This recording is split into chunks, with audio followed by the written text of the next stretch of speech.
안녕하십니까. 저는 강원 테크노파크의 조형환이라고 합니다.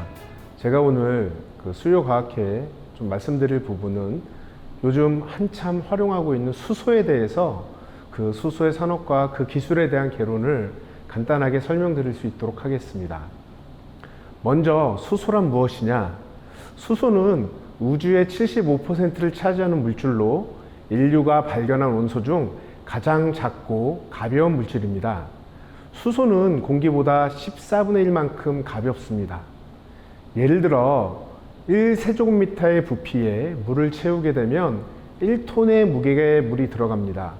공기를 채우면 1.2kg, 수소는 0.09kg, 즉 90g의 수소가 들어갈 정도로 밀도가 가장 낮은 물질입니다. 그래서 수소가 대기 중에 누출되면 빠르게 하늘로 올라가는 것입니다. 또한 수소는 색이 없고 냄새도 없으며 맛 또한 없는 물질입니다. 수소는 프랑스 화학자 앙투안 라부아지에에 의해 물을 고온에서 주철관에 담아 반응시켜서 물에서 산소를 제거하고 수소와 산소를 분리해내는 데 성공했습니다. 이때 처음 물에서 분리한 불에 잘 타는 기체를 수소라 부르게 되었습니다. 수소는 우리가 살고 있는 이 대기 중에 510 ppb, 즉 200만 분의 1의 함량으로 대기 중에 아주 극소량 존재하고 있습니다. 이런 수소는 대부분 물이나 석유, 유기물 등의 구성 요소로 존재하게 됩니다.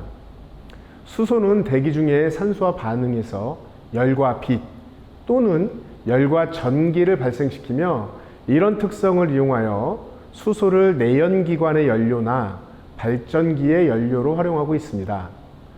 수소는 공기 중에 4에서 75% 범위에 있으면 공기와 혼합되어 점화원에 의해 폭발이 일어납니다.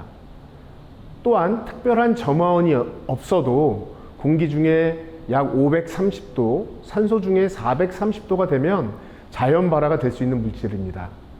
이런 화재 또는 폭발을 방지하기 위해 수소의 사용 시에는 여러 가지 안전관리 규정을 지켜야만 하며 특수한 장비를 사용해야만 합니다.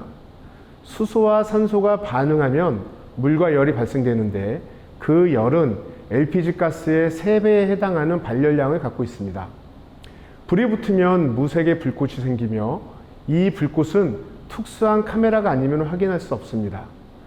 일반적인 화석연료는 첨가되어 있는 탄소 및 미량의 금속에 의해 색을 나타내지만 순수한 수소는 색이 없습니다.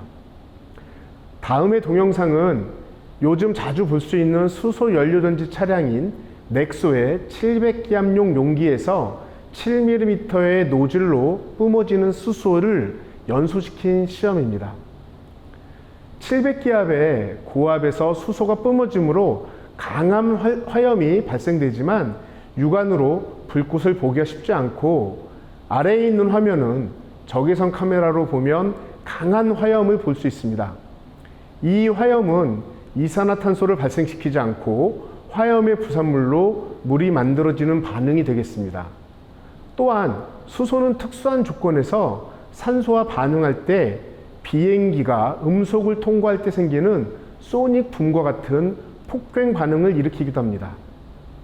우리가 수소를 생각할 때 수소는 수소폭탄과 무슨 관계가 있느냐, 이런 많은 관심들을 갖고 계십니다. 수소폭탄과 수소를 구분한다면 우리가 알고 있는 원자는 원자핵과 전자로 구성됩니다. 원자핵은 다시 무게를 담당하는 중성자와 양극의 특성을 갖는 양성자로 구성되며 전자는 음극의 전하를 갖습니다. 일반적으로 우리가 알고 있는 수소는 양성자 1개와 전자 1개로 이루어져 있으며 중성자는 없습니다. 이런 수소가 99.98% 이상을 차지하고 있으며 이와는 다르게 양성자, 중성자, 전자를 각각 1개씩 갖고 있는 수소가 있습니다. 이런 수소를 중수소라고 합니다.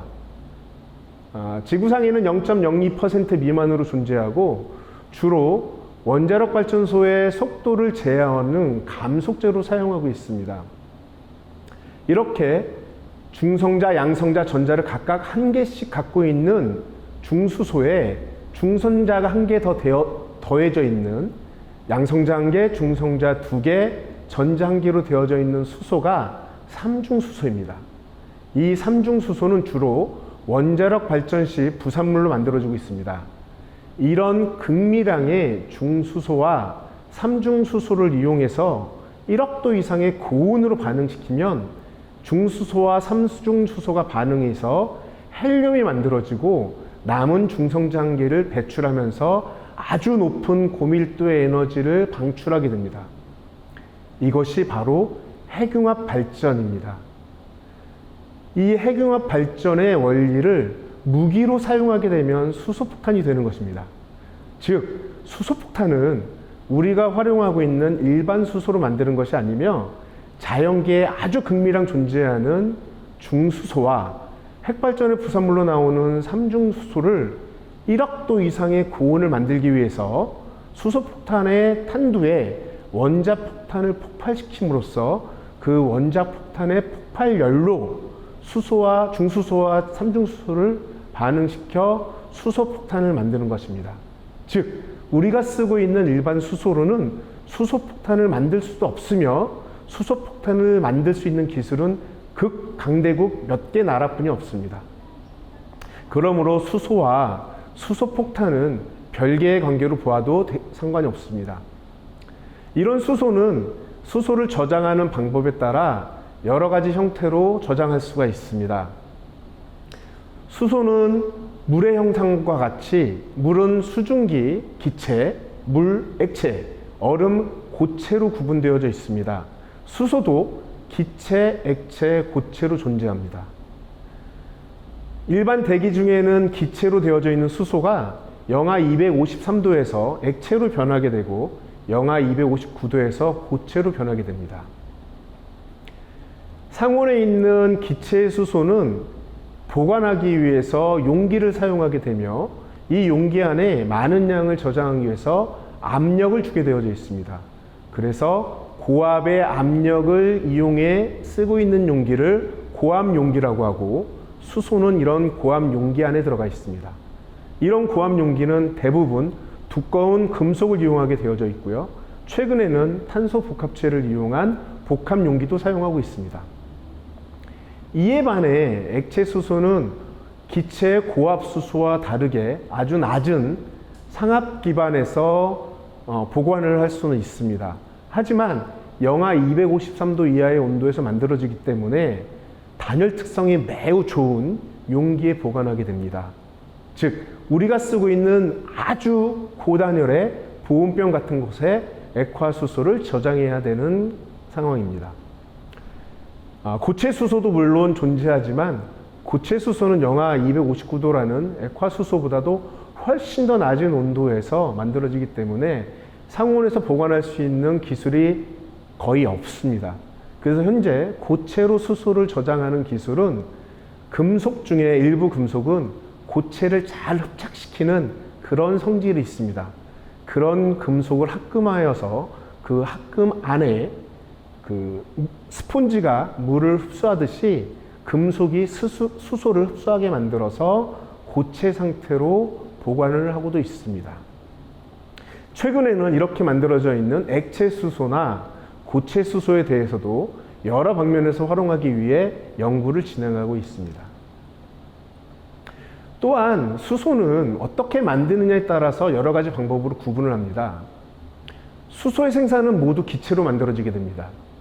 국내에서 활용이 되는 가장 큰 수소의 생산 방식은 화학 공장이나 철강 공장에서 부산물로 나오는 수소를 고순도로 정제해서 쓰는 것입니다. 우리는 이런 수소를 부생수소라고 합니다. 주로 제철소, 석유화학 공장, 정유 공장에서 생산되고 있으며 우리나라는 부생수소를 중심으로 연간 200만 톤 정도의 수소를 생산하고 있습니다. 이 중에 약 170만 톤은 수소를 만든 곳에서 다시 재사용을 하고 있고 약 30만 톤 정도가 반도체나 수소자동차, 정밀화학 산업 등 다른 여타 산업에서 활용되고 있습니다. 또한 수소를 생산하는 방법은 수전의 수소와 추출 수소가 있는데, 추출 수소라는 것은 석탄이나 석유, 천연가스를 고온의 수증기와 반응시켜서 수소와 수증기에 있는 산소와 화석 원료에 있는 탄소를, 이산화탄소를 만들므로써 수소를 만들어내고 있습니다. 200만 톤의 국내 수소 생산량은 전 세계 생산량의 약 3% 정도 차지하고 있으므로 비교적 자원이 부족한 우리나라의 다른 원료에 비해서 국내 생산량이 작지 않은 산업이 되겠습니다. 전 세계 수소 생산량은 2018년 기준으로 7천만 톤 정도가 생산되고 있으며, 이 수소 중에 76%는 천연가스와 수증기를 반응시켜서 수소를 추출하고 있습니다. 나머지 23%는 석탄을 이용해서 수소를 추출하고, 이렇게 만들어지는 수소는 모두 이산화탄소를 배출하므로 우리는 그레이 수소라는 이름으로 분류하고 있습니다. 최근 그레이 수소는 이산화탄소가 배출되므로 환경적이지 않은 기술로 분류하고 있습니다. 하지만 그레이 수소도 정확히 분석하면 생산하는 수소의 반은 천연가스에서 추출하고 나머지 반은 물에서 추출하므로 친환경적인 수소로 판단해도 무방하다고 생각합니다. 이에 비해 수전의 수소는 전기를 이용하여 물을 수소와 산소로 분해하는 기술입니다. 이 생산 기술에는 이산화탄소가 발생하지 않고 수소와 산소만 발생하므로 청정수소로 구분되어지며, 그런 수소를 그린 수소라고 분류하고 있습니다. 이런 그린 수소도 최근에는 에너지원인 전기 에너지가 화석연료에서 나온 전력이냐 재생에너지의 전력이냐를 구분하려고 하고 있습니다. 화석연료를 이용한 전력의 경우 전력 생산 시 다량의 이산화탄소가 배출되므로 그린 수소로 분류하는 것이 맞지 않다라는 의견도 있습니다. 이산화탄소 발생이 없는 재생에너지를 활용한 물분해 수소를 진정한 그린 수소라고 구분하고 있습니다. 태양광, 풍력 중심의 재생에너지는 발전의 간헐성이 크므로 생산되는 에너지를 전력 그리드에 직접 공급하게 되면 전력의 안정성에 부담 요소로 작용합니다. 그래서 재생에너지에서 발생하는 전력을 수전해를 통해서 수소로 변환시키고, 이 수소를 저장하여서 필요할 때 수소를 활용하는 그런 활용성을 높이려는 기술을 준비하고 있습니다. 이 기술을 파워 투 가스, 전력 에너지 파워를 가스로 바꾸자는 것으로 표현하고 있으며, 간략하게 P2G라고 표현합니다. 현재는 P2G를 이용한 기술을 진정한 그린 수소로 인정하려 하고 있습니다. 최근에는 이산화탄소 배출이 없는 원자력 발전을 통해 생산되는 전력으로 수소를 만드는 기술도 검토하고 있으며, 그린 수소와는 구분하여서 핑크 수소라고 부르고 있습니다. 이렇게 수소는 생산하는 방식에 따라 색깔로 구분하며 제조하고 있습니다. 그린 수소는 세계가 추진하는 수소 생산 방식으로 친환경적인 미르선도 기술로 평가되고 있습니다. 우리나라도 이런 친환경 수소 생산 기술의 발전을 위해 많은 연구기관과 산업계에서 노력을 다하고 있습니다. 지금까지 수소란 무엇이고 수소의 역사와 수소를 저장하는 방법, 수소의 상태, 수소를 생산하는 방법에 따라 색깔별로 분류하는 수소 산업에 대한 부분을 설명드렸습니다. 이상으로 오늘의 발표를 마치겠습니다.